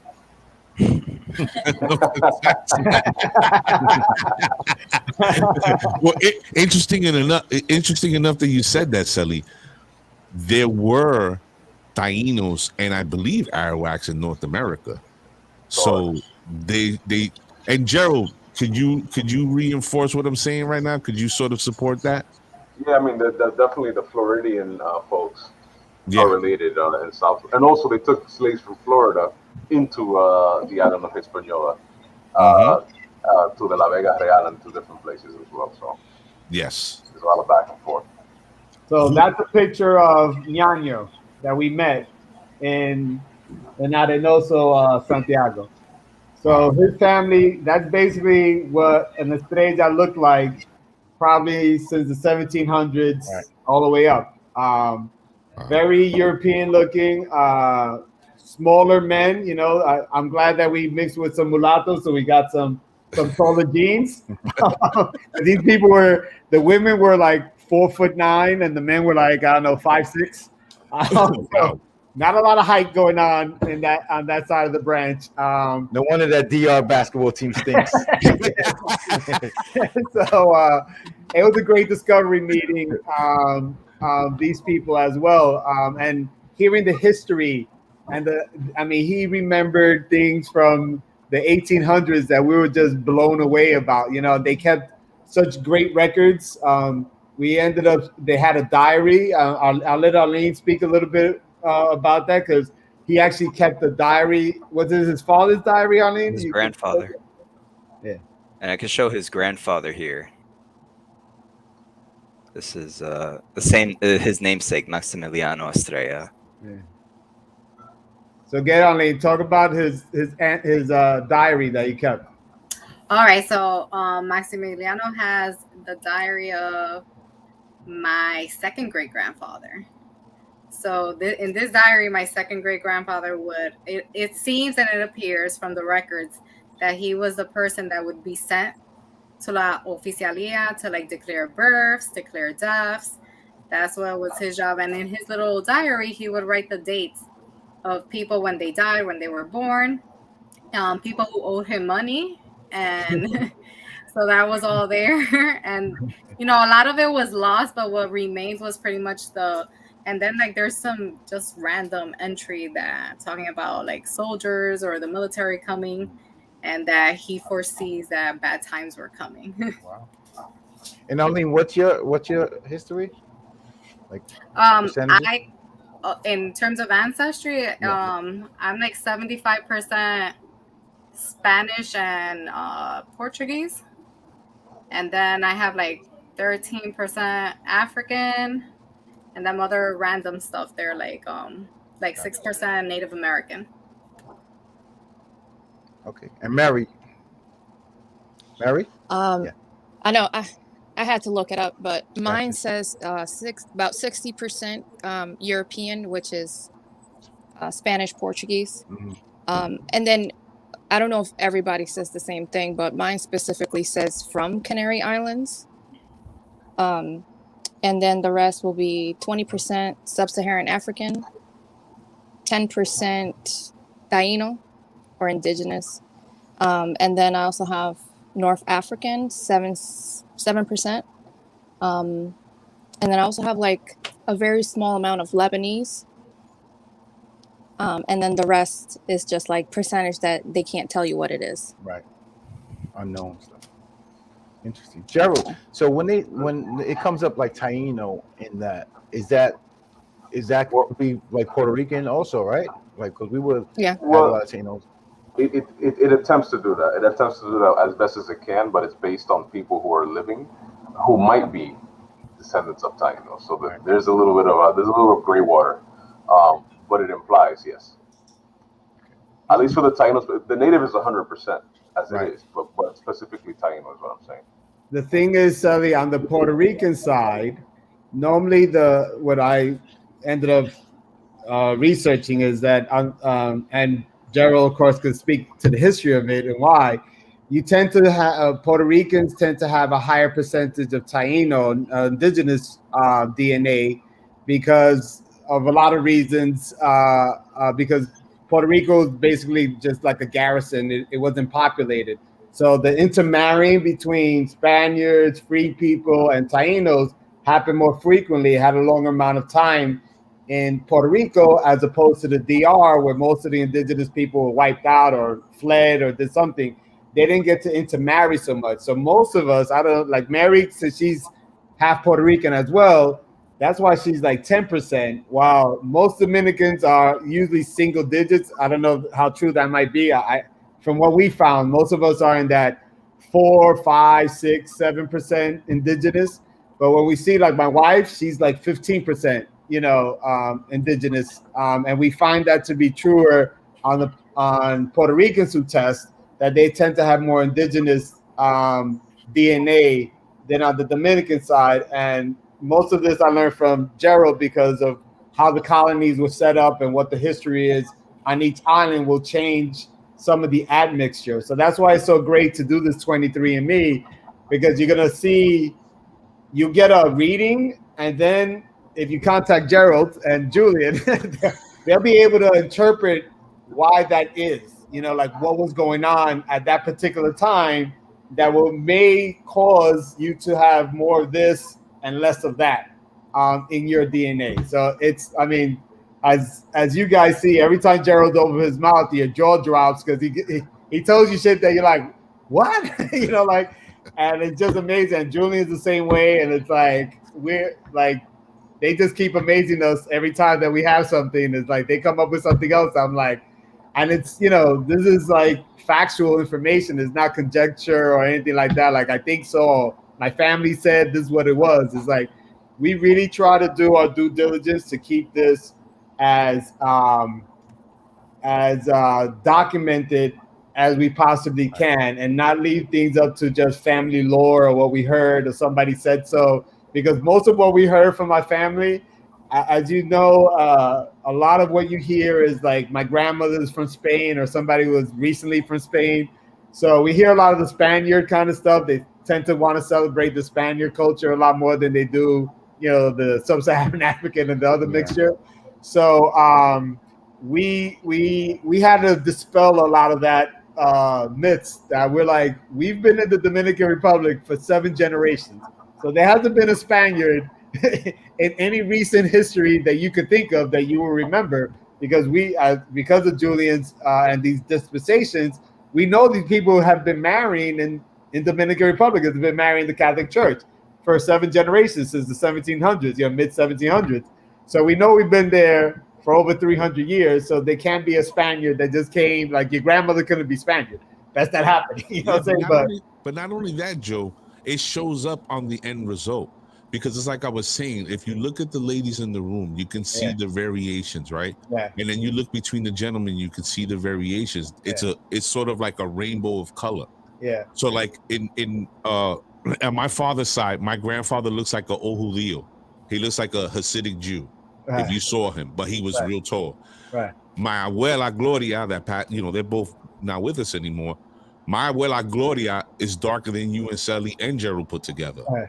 So when you saw them together, you go, oh, all right. So he got more slave master blood, and she was definitely, you know what I mean? Right. So we really couldn't understand the makeup of who we are unless we did something like this. Right. And I know Daisy's throwing her percentages here: 35% Spain, 18 Portugal, Cameroon, Congo, Western Bantu people, 14%. Jesus Christmas. And the interesting is, I put it out there to show you that every time I look at my matches and I look at their ethnicity, this is sort of the same places that a lot of Dominicans have. So almost 90% of my matches have this similar type of breakdown. Where just so that's why I wanted to show you how detailed they break it up into different parts of Africa. But every time I look at them, most of them, that's what I see. The same places. It's the same places. Ivory Coast and Ghana. Yeah. Wow. There's definitely some strong patterns and stuff that we start to see, like with Dominicans versus other people. But then there's also like some individual, like I tested all 4 of my grandparents, and I was like, oh shit, they're all like, as far as the African, one thing that's consistent about Dominicans is the European tends to be predominantly Iberian, for obvious reasons, right? So it was a Spanish colony. It's not like we're going to be like mostly Italian or mostly Irish. There could be input, and there is, but the African side, tends to be more diverse, and even the native side, and the sense of like coming from different places, different. Like with my grandparents, they're like I have one of my grandmothers has a lot more from Senegal and Mali. One of my other grandfathers has a lot more from Ghana, and then the other one is very Nigerian, and the other one is very Congolese. Wow. So they have like different. It's really cool though because you can definitely see how all this stuff changes and over generations. And like Joe was saying with the, I was going to mention one thing with the native percentages is that I definitely seen Dominicans. It's not too many double-digit native percentages, but it tends to be a lot of times families. Like my grandmother that I tested is 12%. And it's because these are families that actually will tell you. They'll be like, yeah, the same way that Joe's mentioned the Spanish, they'll mention the native. They'll be like, yeah, my great grandmother was an Indian or something. You said native, right, Gerald? Yeah. He said that word so quick, it sounded a little different there. I don't know if I don't know if everybody heard that. I'm not even trying to be funny. When he said it really quick, I was like, ooh, I'm uncomfortable right now. But I understand that to a degree because there's a lot of, well, not a lot of reporting, but there have been reports and or stories about how they're not able to really 100% track indigenous DNA for some, or it's just the indigenous to North America. Well, I could say something in the opposite of that, which is this, right? Well, the thing with a DNA test is that generally, if we talk about specifics, it can get blurry, right? So if I want to distinguish between a Spaniard and a Portuguese, that's hard. I mean, they've been living and messing with each other for a long time. Distinguishing an Italian from somebody from Palestine might be a little bit hard too, because you had the Crusades and you had all this fun and stuff happening. So now, when you talk about the natives, yes, there technically aren't a lot of North Native Americans that have tested. A lot of times it's because most of the North Native Americans that are alive are very mixed. They have a very high amount of European and sometimes West African. So the U.S. has a big identity kind of crisis type of thing going on. So a lot of people are afraid to test, right? They don't want to. They want to keep the mental identity over anything that will be, DNA or science based. So you have a lack of North Natives. Now that doesn't mean that it's inaccurate, because there is a big difference genetically between a Native American and somebody from Finland, somebody from Spain, somebody from Senegal, somebody from Angola. Natives are closest related to natives first, and then after that, East Asians. So, so it's, even if we don't have North Natives, if we use somebody from Central America or from Peru as a proxy, it's the same difference. Because the way that the DNA works is next best fit. So if the native isn't found if there's no North Native Americans, it's going to go and look at the South Native American. It's going to be like, oh, I see you. And it's going to be the same. Worst case scenario, it'll report it as East Asian, but it will not hide under anything else. I don't even understand. This is like a big no, for real. Because again, I met with you guys on Saturday. And there's a lot here. There's a lot here. But when you step back and think about this, outside of the cousins marrying cousins, regardless to anything in some way, shape, or form, we're all sort of related in one way, shape, or form. Right. But then when you start diving into actual DNA, and then you start peeling back the layers of history, it kind of, I don't know, it gets uncomfortable. I mean, for me at least, because then you have to confront these things, right? One, you don't learn them in school. And then when you have somebody like Gerald or Julian start telling you all these things of what they did to make these things happen, you're like, ooh, what was wrong? They didn't bathe and they were marrying their cousins. What the hell? There was no Instagram back then. Yeah, there was no IG, no Snapchat, none of that. But at the same time, I think that the story of your family and how you guys are coming together, is something that needs to be shared, one. And I think it should motivate people to start getting tested and trying to find their extended families. Sally, you might have your cousins right here on the panel. La familia, la familia. Well, I'm gonna do this, Sully. I actually have a 23andMe kit. Next time you're in Brooklyn, stop by my house, and we'll test you. And I'll mail it in. All right, cool. And we'll find out if those Gutierrez are the same Gutierrez from the Dominican Republic. Let's do it. And we'll get back on the show and make that announcement that you are primo after all. I am Estrella. I mean, I know Millie and Sully for over 40 years, so they're as close to family as my blood-related family. So I want to ask you guys. So when's the last time, like, you guys discovered a new family member, and is it still growing? Are you guys still looking? All the time, all the time. So we get. There was a lot of stepping out of families. So another tradition that we find, I think in Latin America is kind of common, is like, you know, la casa chiquita and la casa grande. So like a man will have his, you know, first family, and then he had his side family, maybe in another town down the road, and then they will have kids. Right. Rich Serrano spoke about this with us when he was on the set. Yeah. So we find that to be very common. So we end up getting people who hit back. So when you do your 23andMe, and as other people start testing, it will send you a notification. Hey, you got 23 new family members. So you could go onto it and check who these people are. Now, most people, unfortunately, don't put their surnames. Like, we were very fortunate that everybody put their surnames, right? So in another Spanish tradition, obviously, is you use your paternal and maternal line. You use both last names. Here in America, we don't use that as much, right? But like, I'll be Estrella Rodriguez. My father's Estrella Florencio. And by the maternal and paternal line, that's how you know your branch. So it's easier to find. Once I see a last name that I know is in my family, I'm like, oh, wait, I know that last name. That's a family last name. And right away, I already know I could reach out to those people because they have somebody that has that family last name that if they would know their grandparent or great-grandparent, we'll be able to find a common match. So that's how we kind of all started to know that we were related, is because we were able to do that. So it gives you notifications as you get family members, and it'll, like Daisy said, it'll tell you whether it's a second cousin, third cousin. I mean, there's so much information. The DNA gets a little confusing because we're related like 5 different ways. So sometimes it will show you as a second cousin when it's because your grandparents were first cousins to my first cousins, and that's why we share so much common DNA. No. I was a freak. Be honest. Yeah.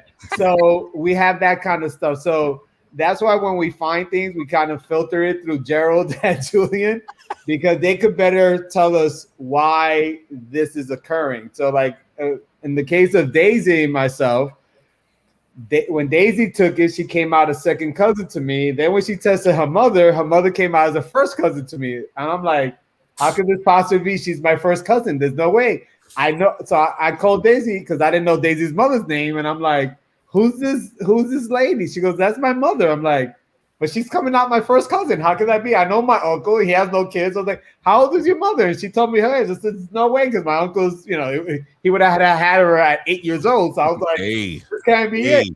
Listen. So what ended up happening is that at that time, if a half aunt is similar to a first cousin, DNA wise. So what it did was it gave it the closest relation it could think about, and it noted her as my first cousin. So Daisy, myself, and Ingrid were racking our brains. We were going bananas trying to figure out how could this be. It was like I missed out on a bunch of Christmas gifts, man. Exactly. And then we ended up finding out through Daisy. She sends a picture. I said, well, can you send me a picture of your grandfather? I'd like to see what he would look like. And as soon as she sent a picture, I'm like, that's my mother. The same face. I was like, this is amazing. Now, my mother didn't know who her father was, and it ends up being that Daisy's grandfather is my mother's father, unbeknownst to us. And then unbeknownst to us, I have like 11 half uncles and half aunts that have been alive that we've she grew up in the Lower East Side. I was raised in Los Sudes, right across the bridge, on the other side of the bridge. Like, we must have somehow interacted and had no idea. So she sent us pictures, and this is how powerful DNA is. It's like one of her aunts is the splitting image of my sister and my mother. And I would call Ingrid. I said, I hope you're sitting down. I'm going to send you a picture because you're not going to believe this. And I'll send her a picture, and she's like, holy shit. You know what I'm saying? Like, you can't deny DNA. It's like it was so obvious. And Daisy had the opportunity this past Saturday to come to my house. We had a little family reunion, and she got to meet my mom. And I told Daisy, how does it feel to be in the Twilight Zone? Because I know that when she sees my mother walking, she's seeing her aunt. Like that's and technically that's her half aunt, which she never knew before. And this is how incredible this DNA has been to us, because I haven't yet met Daisy's mom, which is my aunt. I would call it my half aunt. I have no kinship to her. I mean, no emotional ties to her, because I don't know who she is, but I just know when I see the DNA, is a bond that I can't explain to you, that I feel like this is my family. Like, she looks like somebody that that belongs to me, So I can't wait to have the opportunity to meet her, because I could tell you, like, Daisy saw mannerisms in my mom that she was like, that's my aunt walking there. Like, she does the same thing. And that's how freakish DNA is like, you can't. Like, I think Mary or somebody stated it earlier. Like, it's like you guys knew each other for years, just when you met. Like, it just kind of had that bond like this immediately, because we were all working independently in this journey of finding our family. So once we found somebody else who's doing the same thing we were doing, we're like, oh my God! And then from there, we were able to pool our resources together. Julian and again Gerald have been great with this. Julian specifically with the archive, with the documentation, and then he was able to find, well, this is this is our common ancestor. And then it was like, I knew it. It just made so much sense once we figured out what the common ancestor was. And we've been at this for quite a while. We keep getting, like, Sally, back to your question, we keep adding people in, because some people are looking for who their parents are, because they were out of wedlock children, or they gave them, in countries like this, if you're poor and you have no way to maintain your kids, you give them to a neighbor or somebody, right? Un hijo de crianza, we call it.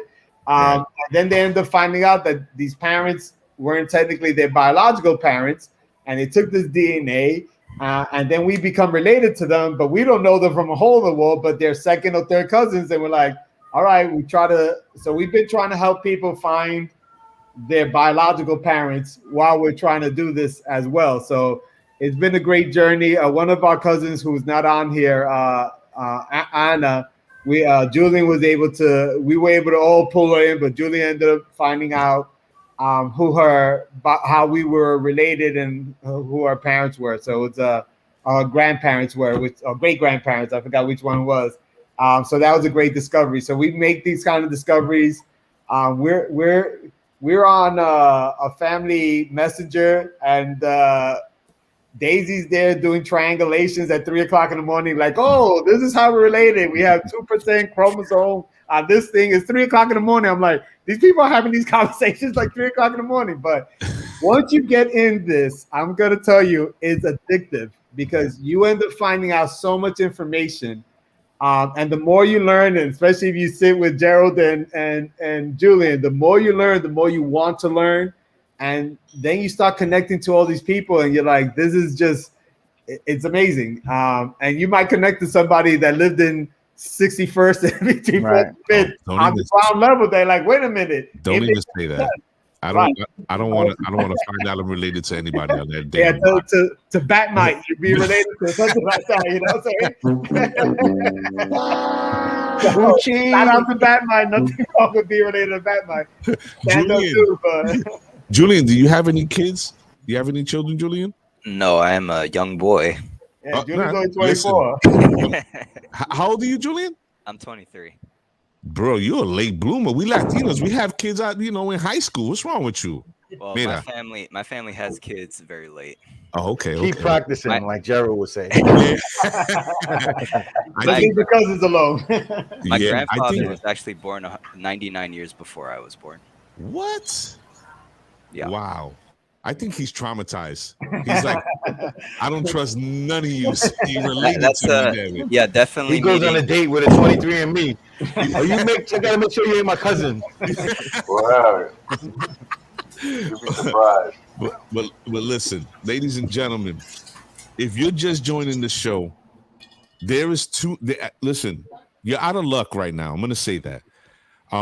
There's so much that we're leaving on the table.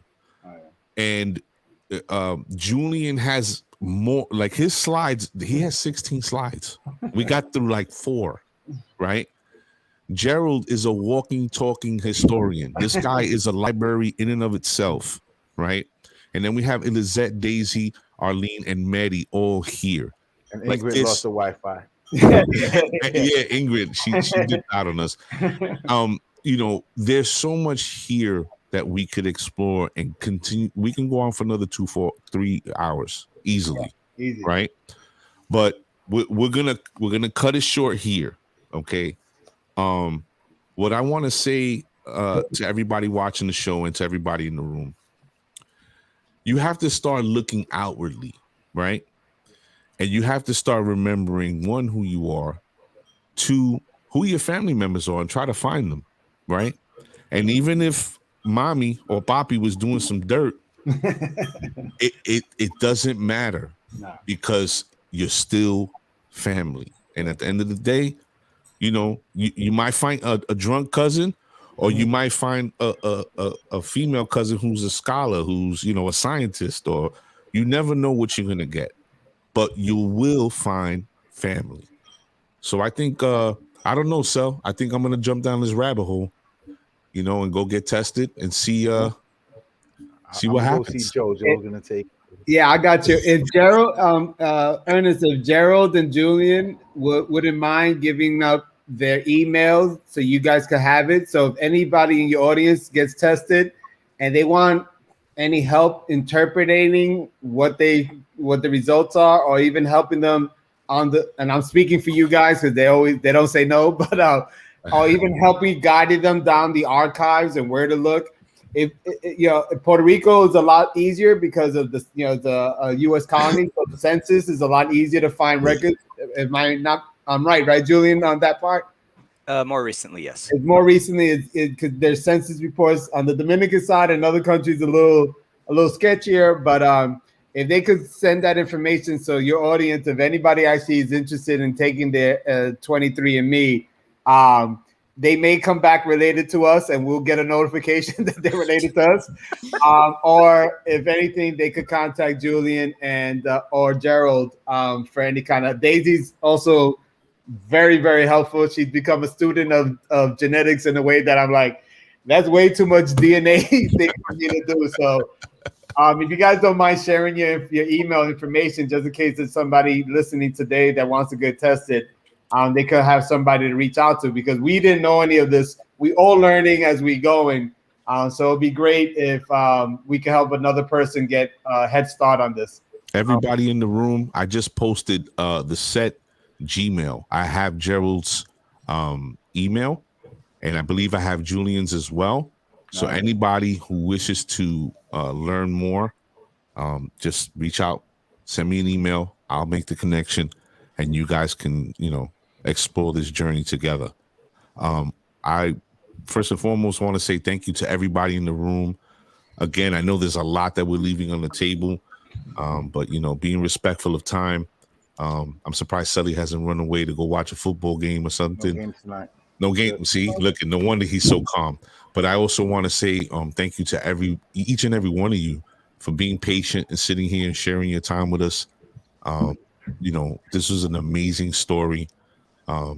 Hey, look at this guy. Look. There it is, Charlie. I got yours right here, buddy. Oh, look at that. You need to pay us, Joe. Put that down. We need to get sponsored by 23andMe, man. Somebody get to the corporate office. They just went public, so you could actually take stock on them. Listen, man. I'm also invested in them. Look at this guy. He's shameless. But Arlene, Maddie, Elisette, Daisy, Julian, and Gerald, as always, man.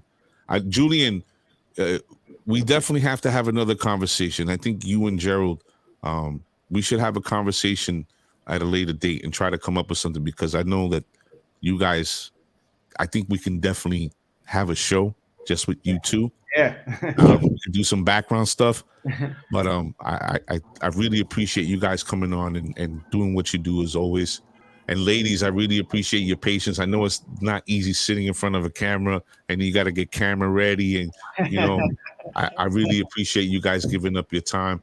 And Joe, as always, man, our brother, you know, we appreciate your help. And we were glad that you guys came on to tell your story and share it with everybody in the audience.